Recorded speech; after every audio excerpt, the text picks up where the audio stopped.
Hello guys and welcome to the channel. This is our Elfless Reviews and we are here on another adventure. Today we're going to review the Skyway. I know it's quite odd and it's a long road, but I just want to let you guys know what the Skyway Stage 3 is about and why it's so good to use. And some disadvantages, of course. The first thing that comes to mind is their price.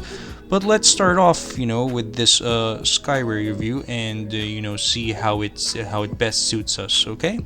So first things first. Why does this Skyway exist? It's because before this Skyway Stage 3 was built, traveling from the south, like from Parañaque or Sucat, going to Quezon City, it would take you 3 hours. So 3 hours, that's already like 1/8 of your day. Now with this Skyway, it will take you like in 30 minutes just to get from south to north. That's from south to north. That's from Parañaque or Las Piñas to, let's say, NLEX. Okay, isn't that amazing? It saves time. So I think if you have like a business, or if you have like an important meeting trip, or you just want to reach your vacation destination early, then I think this is the way to go. So as we're traveling right now, we'll see how it feels, and let's take a look. We're here in the south. It's 12:35, and we will see what time we will reach NLEX. Smooth sailing so far. It's been okay. Okay, 72 pesos to get through the first from Parañaque. So we'll see how much it will cost. We're going at we'll see how we, oops, gotta go down to 80 dahil 80 po speed limit dito. Kahit wala nang huli, obedient or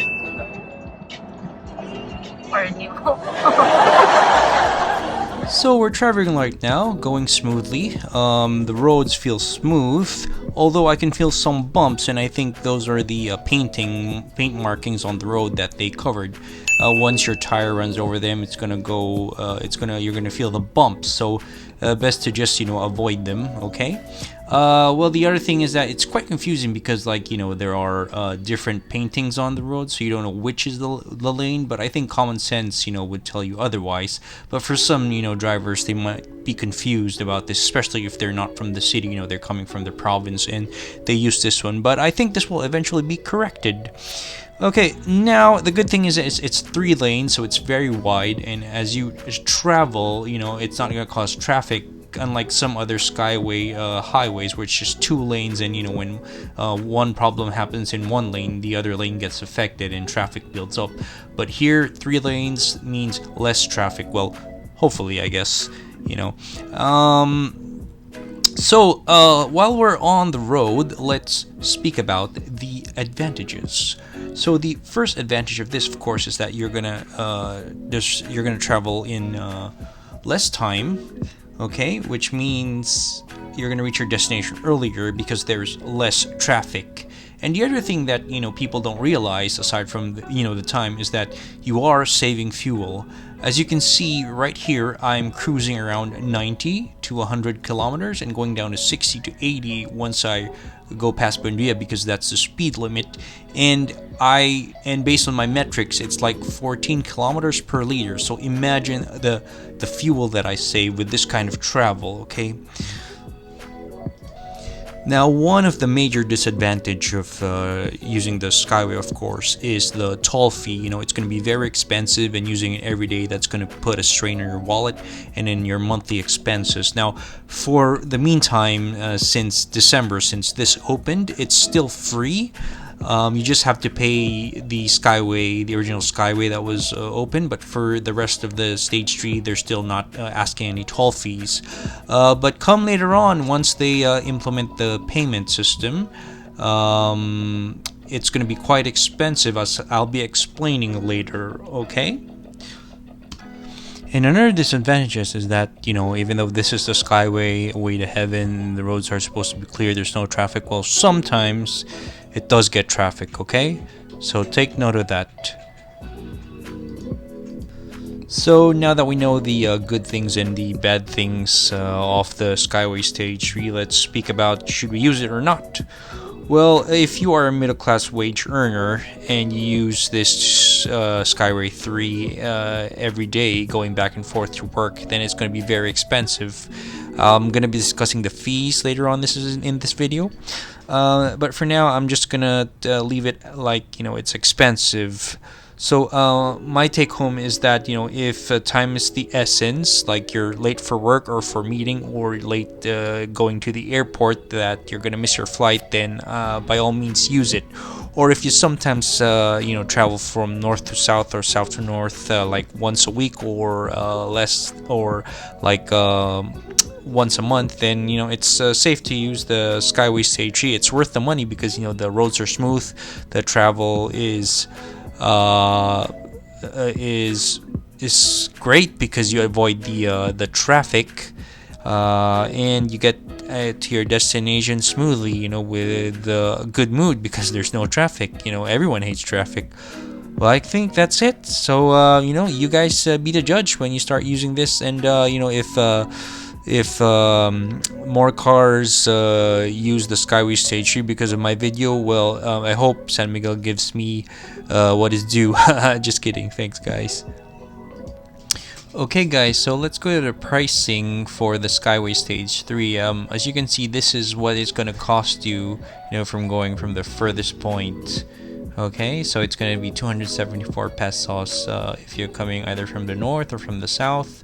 Point to point, it's going to be 274. So if you're middle class and you travel from north to south or vice versa, it's going to be 274 pesos. And calculate your when you return from work, it's going to be another 274. So that's going to be around 540 pesos or something. Yeah, around that. But to see if it's worth it really passing the Skyway, I've done a little computation myself. As you can see here in the computation, I made the estimated calculations if you pass through Skyway Stage 3 compared to if you don't, and how much fuel you consume. So let's assume that you consume 14 kilometers per liter of fuel when you pass through the Skyway Stage 3. So in diesel, that's going to cost you 61 pesos. While if you take the normal route, that's going to be 106 pesos. It's only a 40 pesos difference, okay? But the other difference, though, is that if you take the normal route, you are going to be stuck in a lot of traffic and you might be just wasting your time. Okay, the one for gasoline is also computed as well. As you can see, you're going to save actually 50% more if you use if you have a gasoline fueled car. Alright, so with that calculation in mind, I think this 274 pesos would be extremely expensive, especially if you don't have a budget. However, if you don't mind paying that amount, and you really need the time, then I guess money doesn't matter. You just pay it and you're going to reach your destination early. But if money is a factor and you do have time to waste, then you better not take the Skyway, because you really don't save a lot. You only save like 247, you pay 247 pesos, and you just save like 40 pesos if you use diesel, and like 60 pesos if you use gasoline. So it's not really much. If you can just get through the traffic in the normal route, then just do so. Sometimes you're even lucky that you pass through the normal route and there's no traffic, then that's worth your money. So guys, with this computation in mind and the features, advantages and disadvantages of the Skyway, think twice. But for me, if I will go on a vacation, if I need the time, then I will do it. So let's have a look at the rest of my journey and see how fast we reach the NLEX. Okay, remember the time that we left the south was 12:35 p.m. and let's check the time and fast forward to our destination. Thanks, guys.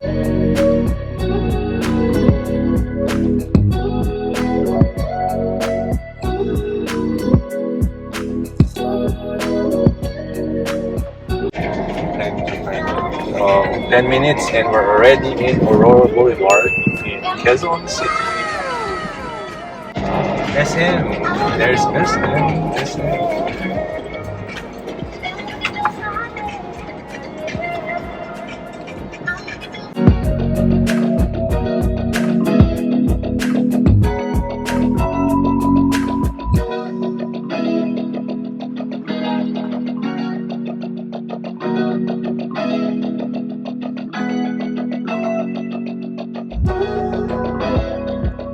And we're here now in NLEX. At the time is almost 1 o'clock. So we only took like less than 30 minutes from Taguig to Skyway. Unfortunately guys, sa mga mainit na ulo na pasahero hindi po maiwasan kahit gumamit ng Skyway. But anyway, if you think this video helped you or if you like my video, please like guys and consider to subscribe and hit that notification bell so it could help me grow the channel and give you more quality content. Thank you very much guys. Have a safe trip.